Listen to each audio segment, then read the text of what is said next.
Hukuman Edi Prabowo diperingan MA, padahal sudah jelas boroknya. Ditulis oleh tim redaksi jurnal dari berbagai sumber.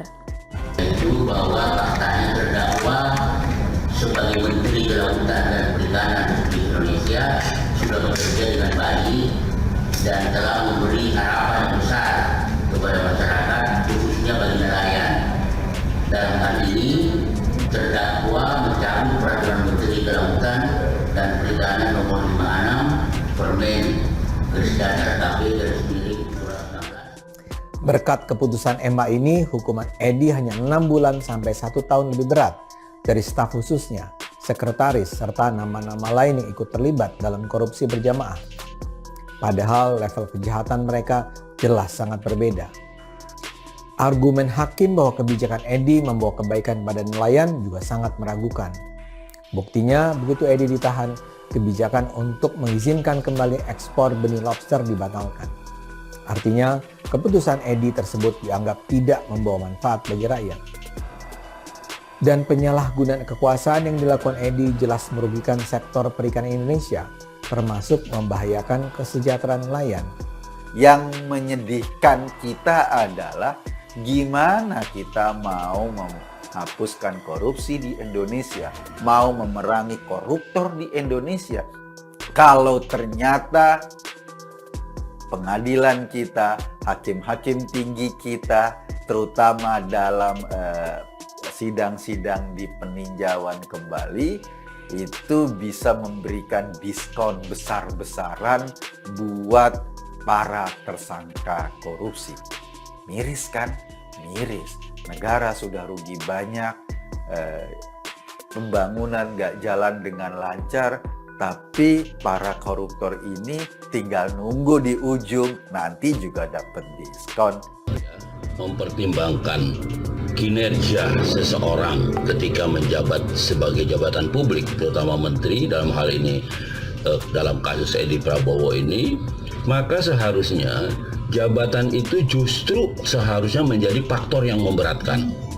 Ya, faktor yang memberatkan hukuman. Karena apa? Seharusnya dia memberi yang terbaik kepada negara, kepada rakyat, tapi justru dia melakukan korupsi.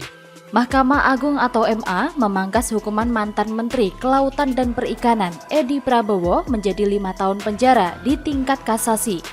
Entah ini berita yang bagaimana, tapi berita ini merupakan berita yang menggembirakan bagi para calon koruptor Indonesia. Majelis Hakim menilai, sebagai Menteri Kelautan dan Perikanan RI, Edi sudah bekerja dengan baik dan telah memberi harapan yang besar kepada masyarakat, khususnya bagi nelayan.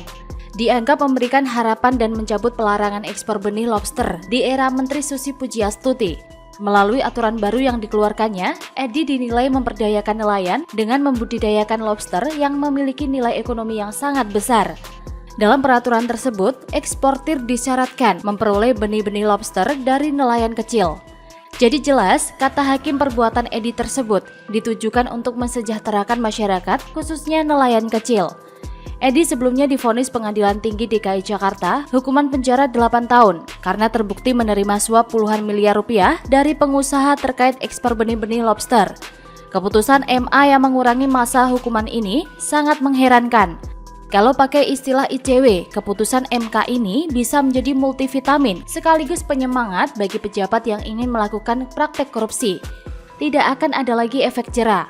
Argumen hakim bahwa kebijakan Edi membawa kebaikan pada nelayan juga sangat meragukan.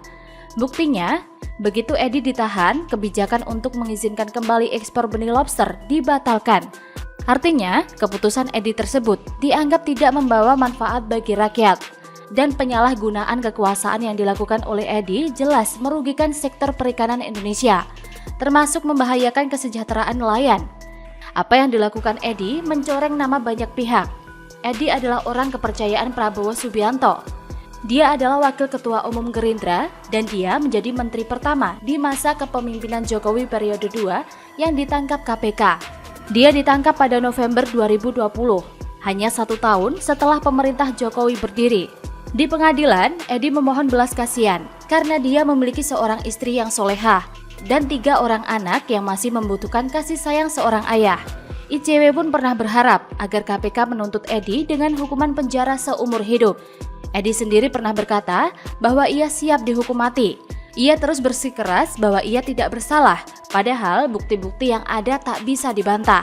Seperti dikatakan, praktek korupsi ini dilakukan Edi dengan melibatkan orang-orang di sekitarnya. Edi menerima uang suap sebesar 77.000 US dollar dari pemilik PT Dua Putra Perkasa Pratama, yaitu Suharjito. Kehidupan Edi jauh dari akhlak mulia. Kehidupan Edi jauh dari kesan seorang pejabat publik dan ayah atau suami yang baik. Di pengadilan terbongkar gaya kehidupan mewah Edi dan istrinya. Edi menggunakan uang hasil korupsi untuk keperluan dia dan istrinya, Lis Rosita Dewi, yang sebenarnya adalah anggota DPR. Jadi, Edi dan sang istri terkesan benar-benar memanfaatkan posisi untuk mengeruk kekayaan dan berfoya-foya. Selain itu, di antara Juli sampai November 2020, Edi juga mengeluarkan miliaran rupiah untuk membeli tanah di Sukabumi, Cibodas, Bandung, dan juga Cianjur. Saya tak paham mengapa Mahkamah Agung merasa perlu mengurangi masa tahanan sang koruptor. Tapi di Indonesia ini memang ada banyak hal yang hanya bisa kita duga-duga penjelasannya.